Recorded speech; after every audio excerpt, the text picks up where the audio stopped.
Marwadi university మంచి భవిష్యత్తు కోసం తెలుగు విద్యార్థులు ఇష్టపడే యూనివర్సిటీ. కాల్ 9059052378 9059052379.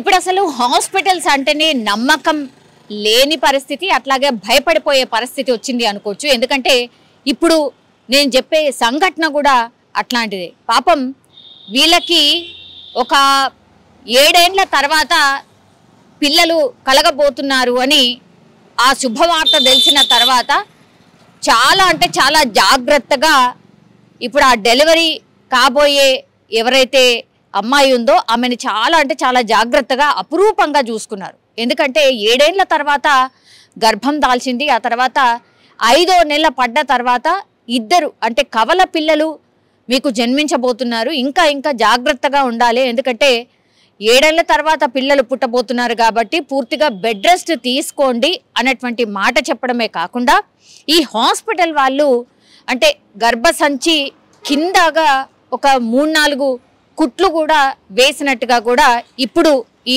అమ్మాయికి సంబంధించిన కుటుంబ సభ్యులు అయితే చెప్తున్నారు.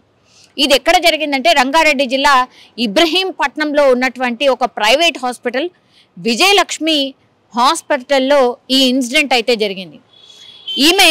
ఈమె పేరు వచ్చేసి అంటే ఇప్పుడు డెలివరీ కోసం అంటే ఉన్న అమ్మాయి పేరు వచ్చేసి బట్టి కీర్తి.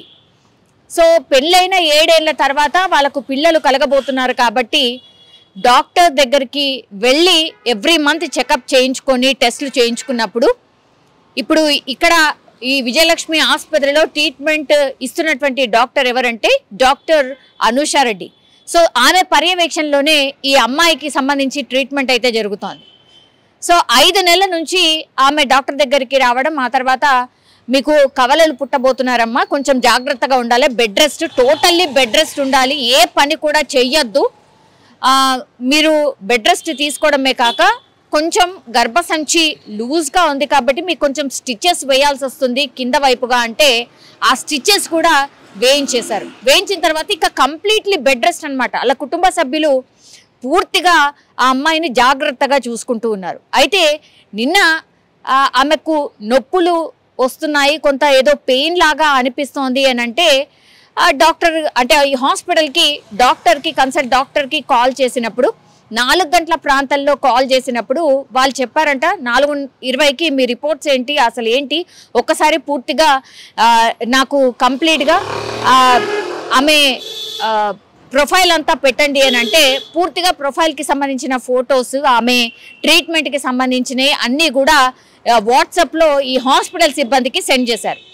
అప్పుడు వాళ్ళు సజెస్ట్ చేసింది ఏంటట అంటే దగ్గరలో ఉన్నటువంటి ఆర్ఎంపీ హాస్పిటల్ దగ్గరికి తీసుకెళ్ళి ఒక ఇంజెక్షన్ ఏదైనా ఇప్పించండి అని అంటే ఆ ఇంజెక్షన్ ఇప్పించినప్పటికీ కూడా ఆమెకు ఎట్లాంటి కంఫర్ట్ లేకపోగా ఆమెకు మళ్ళీ నొప్పిలాగానే ఫీలింగ్ ఉంది, నాకు నొప్పులు వస్తున్నాయి అన్న ఫీలింగ్తోనే ఉంది అన్న మాట చెప్పడంతో ఇంకా హాస్పిటల్కి తీసుకొచ్చారు. అంటే విజయలక్ష్మి ఈ ప్రైవేట్ హాస్పిటల్కి తీసుకురావడం జరిగింది. అయితే డాక్టర్ అనుషారెడ్డి అందుబాటులో లేదు అని చెప్పడంతో పూర్తిగా ఏం చేశారు అని కుటుంబ సభ్యులు ఆరోపిస్తున్నారు. అంటే ఆమె ఈ అనుషారెడ్డి ఈమెకు ట్రీట్మెంట్ చేస్తున్నటువంటి డాక్టర్ పూర్తిగా సిస్టర్స్ ఎవరైతే హాస్పిటల్లో ఉంటారో వాళ్ళకి సెల్ ఫోన్ ద్వారా వాట్సాప్ ద్వారా ఇన్ఫర్మేషన్ ఇవ్వడం, అలాగే ఈ నర్సులు ఎవరైతే ఉన్నారో వాళ్ళు ట్రీట్మెంట్ చేశారు. దీంతో ఆ కుట్లు అంటే మొన్న ఒక 20-25 రోజుల క్రితమే అంటే దగ్గర జస్ట్ ఒక 6 months మాత్రమే అనమాట ఆమె మిస్క్యారేజ్ ఇప్పుడు అయిన సిచ్యువేషన్ టైంకి ఇప్పుడు ఆమెకు 6 నెలలు కూడా కంప్లీట్ పడలే అనమాట. మరి ఏం జరిగిందో ఏంటో తెలియదు కానీ మరి ఆ వాట్సాప్లో ఈ డాక్టర్ చెప్పడం ఏంటి, నర్సులు ట్రీట్మెంట్ చేయడం ఏంటి, ఆమె చాలా అంటే చాలా జాగ్రత్తగా చూసుకోవాల్సినటువంటి పేషెంట్ 7 ఏళ్ల తర్వాత ఆమెకి తల్లి కాబోతున్నటువంటి పరిస్థితి, బెడ్ రెస్ట్ కూడా చెప్పారు, అట్లాగే కుట్లు కూడా మీరే వేశారు. అట్లాంటి పరిస్థితుల్లో డాక్టర్ మరి ఆమె పర్సనల్ పని మీద ఎటన్నా బయట ఉందో ఏముందో తెలియదు కానీ లాస్ట్కి వస్తే ఆ సిస్టర్స్కి ఏం చేయాలి ఏంది అని ట్రీట్మెంట్ చెప్పడం, ఆ తర్వాత ఆ కుట్లు అన్నీ ఊడిపోయి పూర్తిగా ఈ కవల పిల్లలు బయటకైతే రావడం జరిగింది. అండ్ దట్టు బ్లీడింగ్ భయంకరంగా జరిగింది కాబట్టి కవల పిల్లలు చనిపోయారు అని ఈ సిస్టర్స్ చెప్పినట్టుగా చెప్తున్నారు. అయితే డాక్టర్ వచ్చేంత వరకు మేము ఇంకా ట్రీట్మెంట్ చేస్తున్నాం, ఏదో చేస్తున్నాం అని చెప్పారు. కానీ డాక్టర్ 11 గంటల రాత్రి అప్పుడు వచ్చిన తర్వాత కవల పిల్లలు చనిపోయారు అన్నటువంటి మాట డాక్టర్ చెప్పింది అని కుటుంబ సభ్యులు ఆరోపిస్తున్నారు. ఇప్పుడు ఈ ఘటన అంతా చూస్తే గనక ఇప్పుడు డాక్టర్ అందుబాటులో లేదు. ఆమె ప్రథమ కర్తవ్యం ఏంది? యాజ్ ఏ డాక్టర్ మీకు డబ్బులే ఇంపార్టెంట్ కావచ్చు. ఇప్పుడు హాస్పిటల్ వెళ్తే ఎవరైనా సరే డబ్బుల కోసమే ట్రీట్మెంట్ చేస్తున్నారు. ఎందుకంటే చిన్న జ్వరానికి కూడా బ్లడ్ టెస్టులు రాస్తున్నారు, ఇంకేదో టెస్ట్ రాస్తున్నారు. అసలు దోచుకోవడం తప్పించి ఇంకోటి లేదనమాట.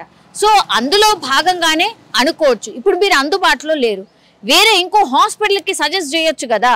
ఇప్పుడు ఇద్దరు పాపం కవల పిల్లలు బిడ్డలు ప్రాణాలు కోల్పోయిన పరిస్థితి. ఇంకేదో ఇప్పుడు ఆ పిల్ల కూడా అంటే బట్టి కీర్తి ఎవరైతే ఇప్పుడు ఈ కవల పిల్లల తల్లి ఎవరైతే ఉన్నాడో ఆమె కూడా చనిపోతే ఇప్పుడు ఏం చేస్తారు?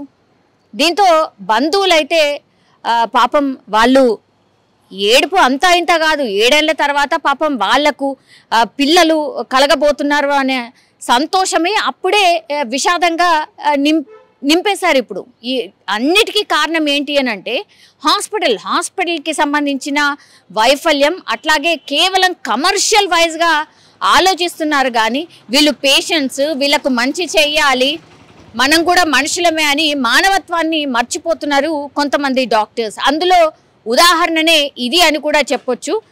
తీరా చూస్తే ఇప్పుడు డాక్టర్ ఏమో లేకుండానే నర్సులకు చెప్పి ట్రీట్మెంట్ చేయడం ఏంటి? వాట్సాప్లో చెప్తుంటే ఈ నర్సులు ట్రీట్మెంట్ చేయడం ఏంటి? ఇది ఎంత అన్యాయం అంటే ఒక రకంగా మర్డర్ చేయడమే, మనుషుల్ని చంపడమే అనాలి. ఇద్దరు కవల పిల్లలు ఎంత సంతోషం ఉంటుంది. ఇంకా 4 నెలలు ఆగితే కవల పిల్లలు అంటే కవల పిల్లలకు తల్లి కాబోతున్నానని తను తల్లిదండ్రులు కాబోతున్నామని వైఫ్ అండ్ హస్బెండ్ అనుకునే లోపే ఇప్పుడు పాపం ఇద్దరు కవల పిల్లలు చనిపోయారన్న వార్త వాళ్ళకి ఎట్లుంటుంది? ఇంత దారుణంగా అయిపోయాయి హాస్పిటల్స్ అన్నీ కూడా.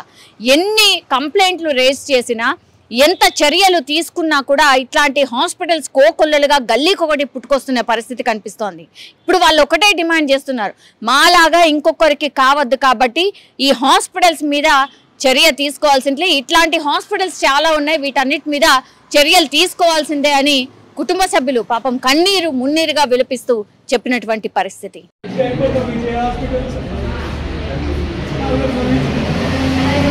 దగ్గరికి ఆమె ఏది చెప్తారు అవన్నీ మేము ఫాలో అవుతూ ఉంటాం సార్. నిన్న 4 గంటలకు తెలంగాణ 4 గంటలకు కేసు వస్తుంది వాటి మేడం ఫోన్ చేసి నొప్పులకు సూది ఇప్పిమంటే సూది ఇప్పించాం సార్. వాట్సాప్లో పెడితే అది తీసుకొచ్చి ఒకటి సూది ఇప్పించింది. ఆడికి వచ్చి సరే ఎక్కువ పెయిన్స్ ఎక్కువ అనిపిస్తే ఈ టైం పన్ను రమ్మంటే ఈ టైం పన్ను తీసుకొని వచ్చినాం సార్.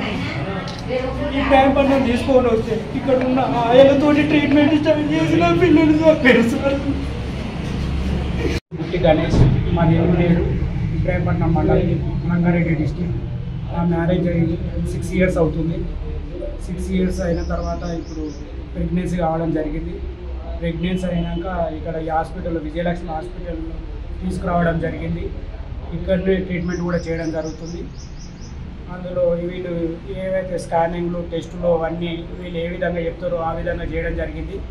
ట్విన్స్ వాడికి కొంచెం జాగ్రత్త ఉండాలని చెప్తే మేము కూడా మంచం దిగొద్దు అంటే మంచం దిగకుండానే అన్ని చిన్నపిల్లలు చూసినట్టు చూడడం జరిగింది. ఎందుకంటే చాలా రోజుల తర్వాత కావడం జరిగిందని చెప్పేసి తిండి, బాత్రూమ్, స్నానము అన్నీ స్నానము చెప్పి కూడా ఇబ్బంది కాకుండా నిలబెట్టాలని చెప్పేసి బువ్వెన కూడా పెట్టకుండా చూసుకోవడం జరిగింది. అట్లాంటిది ఇంతకుముందు కూడా నెల రోజుల కింద పెయిన్స్ వస్తున్నాయనంటే రావడం జరిగింది. పెయిన్స్ సూది చేయడం జరిగింది, గ్లూకోజ్లు పెట్టి పంపించడం జరిగింది. అట్లా ఎనీ టైంలో ఇక్కడ పెయిన్స్ అనిపించినప్పుడల్లా వచ్చింది. 4 గంటలకు పెయిన్స్ వస్తున్నామంటే హాస్పిటల్కి ఫోన్ చేయడం జరిగింది. 4 గంటలకి హాస్పిటల్కి ఫోన్ చేసి 4:20కి రిపోర్ట్లు పెట్టురంటే రిపోర్ట్లు పెట్టడం జరిగింది. ఆ రిపోర్ట్లు పెట్టిన తర్వాత వాళ్ళు కూడా వాట్సాప్లోకి పలానా సూది ఇప్పియండి అని చెప్తే ఆర్ఎంపీ దగ్గర ఆ సూది ఇలా ఏదైతే చెప్పారో ఆ సూది కూడా ఇప్పించడం జరిగింది. తర్వాత అట్నే పెయిన్స్ అలాగే కొనసాగుతున్నాయంటే హాస్పిటల్ తీసుకురామనంటే అలాగే హాస్పిటల్ కూడా మేము ఏ ఇబ్బంది కావద్దని చెప్పేసి కార్లో మంచిగా తీసుకురావడం జరిగింది. హాస్పిటల్కి వచ్చినప్పటి నుంచి డాక్టర్ 4 గంటల నుంచి ఫోన్ చేస్తే నా పిల్లల మొత్తం చనిపోయేదాకా ఈ హాస్పిటల్ డాక్టర్ గారు రావట్లేదు. ఈ నర్సులతోటే ఆమె వాట్సాప్లో ఆమె ఎప్పుడు ఈమె ట్రీట్మెంట్ చేస్తుంది. వెంకటి కాలంలో మంగళూరు చేసినట్టు చేసి నా పిల్లల్ని హాస్పిటల్లో నిర్లక్ష్యం కారణంగా నా పిల్లల్ని చంపారు. కింద కుట్లు ఊసిపోవడం జరిగింది. ఆ కుట్లకు మరి బాధులు ఎవరు ఏం కదా, అది ఎందుకు కుట్లు ఊసిపోయినాయి? 20 రోజుల కిందనే ఊసిపోతే నీకు 9 నెలల దాకా ఎట్లాంటి పరిస్థితి ఉండు?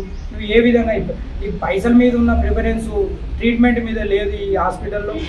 కాబట్టి ఈ హాస్పిటల్ మీద ఖచ్చితంగా చర్యలు తీసుకోవాలని చెప్పేసి నేను కోరుతున్నా. నా అట్లాంటి పరిస్థితి ఎవరు కూడా రావద్దు. నైట్ కూడా ఒకరు ప్రెగ్నెన్సీ తోటి ఉంటే వాళ్ళకు కూడా ఇలాగే జరిగితే వాళ్ళకి చెప్పడం జరిగింది, నా పిల్లలు చనిపోయినట్టే నీ పిల్లలు కూడా అలాగే చేయగల అని చెప్తే అప్పుడు ఈ హాస్పిటల్ వాళ్ళు స్పందించి వేరే డాక్టర్ని పంపించడం జరిగింది. నాకు కూడా అట్లా పంపించుకుంటే నా పిల్లలు కూడా అలాగే ఉండు. ఇక ఈ రుణంలో ఎంతసేపు ఉన్న నర్సులతోటే అది కాలక్షేపం చేసుకుంటా పైసల మీదనే ఉంది. కానీ మేముండి తిట్టడం వల్ల వాళ్ళు ఉండి వేరే డాక్టర్ మాట్లాడితే 2 గంటలకు వేరే డాక్టర్ గారు వచ్చి ట్రీట్మెంట్ స్టార్ట్ చేసి ఆపరేషన్ చేసి వాళ్ళని ఇలా పిల్ల పాపను క్షేమంగా ఉంచారు. నాకు కూడా అట్లా నీకు వచ్చేటట్టు లేవాలంటే నువ్వు వేరే హాస్పిటల్లో చూస్తానంటే నేను ఇటు 4 గంటలకు వెయిట్ చేసిన. అదే 4 గంటల వరకు నీకు ఫోన్ చేసిన నువ్వు సిటీ రా బాబు అంటే నేను అదే హాస్పిటల్కు నువ్వు ఏడా చూస్తున్నావు. నీకు హాస్పిటల్లో ఆడొక హాస్పిటల్ ఈడొక హాస్పిటల్ అని చెప్పేసి సంపాదన మీద ఉంది కానీ రోగుల మీద ఇంత శ్రద్ధ లేకుండా అయిపోయింది. నిజంగా ప్రస్తుతం ఉన్నటువంటి సమాజం దేనికి ప్రయారిటీ ఇస్తుంది? ఆర్థిక సంబంధాల చుట్టూ మాత్రమే తిరుగుతుంది. మళ్ళీ ఎన్నికలంగానే చాలా విరక్తి కలుగుతుంది. మంచి అనిపిస్తుంది కదా, లేడీస్ కూడా ఛాలెంజింగ్ జాబ్స్ చేసినప్పుడు చాలా బాగుంటది. ట్రాఫిక్ అసిస్టెంట్స్ గా నియమించిన ట్రాన్స్జెండర్స్ అందరితో సాల్యూట్ చేయించుకుంటున్నారు. ఫుడ్ డెలివరీ ఇవ్వటానికి వెళ్ళినటువంటి డెలివరీ బాయ్ అనిల్ పై కళ్ళ ముందు